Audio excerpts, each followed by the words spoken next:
a commemoration of May Day, a day where we honor the working class. So, like it's been said, in the United States, May Day has unfortunately been moved to September. It's not celebrated alongside the days that so many other countries celebrate it. And this is by design.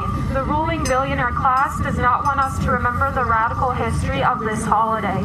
To share a little bit about this holiday, on May 1st, 1886, workers in Chicago launched a general strike in the fight for an 8-hour workday. On May 3rd, the police reacted by murdering several of strikers at a rally.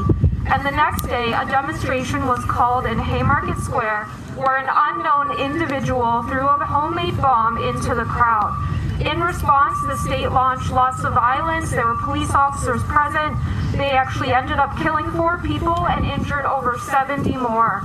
In response to this demonstration, the state executed the comrades involved. And we remember those who gave their lives for this movement. One of the martyrs, Albert Parsons, is well known for his organizing work, and his spouse, Lucy Parsons, is equally well known for her own work too. She stated after his execution that his only crime was that he lived in advance of his time.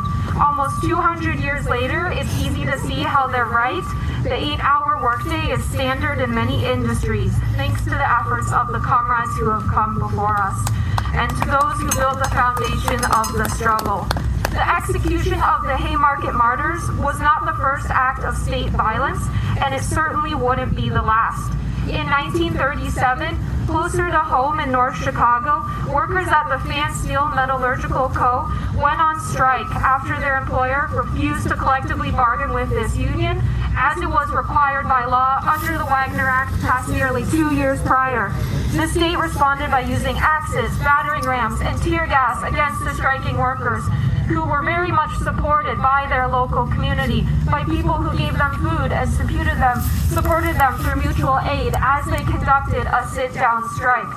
Unfortunately, they lost the battle as the company fired the workers involved, but their case went all the way up to the Supreme Court. And so, thanks to their efforts, a variety of unions could be found at Fan Steel later on in the 1950s. Around the same time period, during the revolution of 1936 to 1939 in Palestine, a general strike took place as well.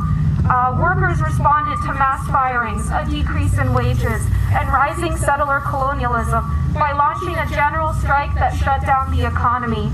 During the strike, again, mutual aid played a very important role, as Palestinians of all faiths, all different class backgrounds, living in the cities, living in rural villages, came together to support each other during the general strike.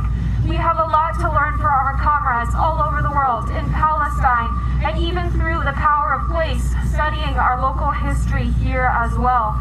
As Haymarket martyr George Engel stated, Chicago was a place where he learned about socialism. Now as we look forward towards the future to May Day 2028, a day in which the United Auto Workers has called again for a general strike. While this is almost 2 years away, we can still prepare today. Like our comrades have mentioned before, you can get involved with organizations. There's many wonderful organizations here today who would be happy to have you as a member. It might be hard, but that shouldn't mean that we shouldn't try or even try to do something to help. Every little bit counts. Recently, we saw how the Supreme Court removed a critical part of the Voting Rights Act of 1965, which was passed in the first place due to the struggle of our black and brown comrades.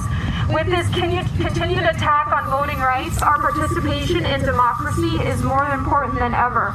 We've also seen our trans comrades under attack as well, as gender-affirming healthcare becomes harder and harder to access.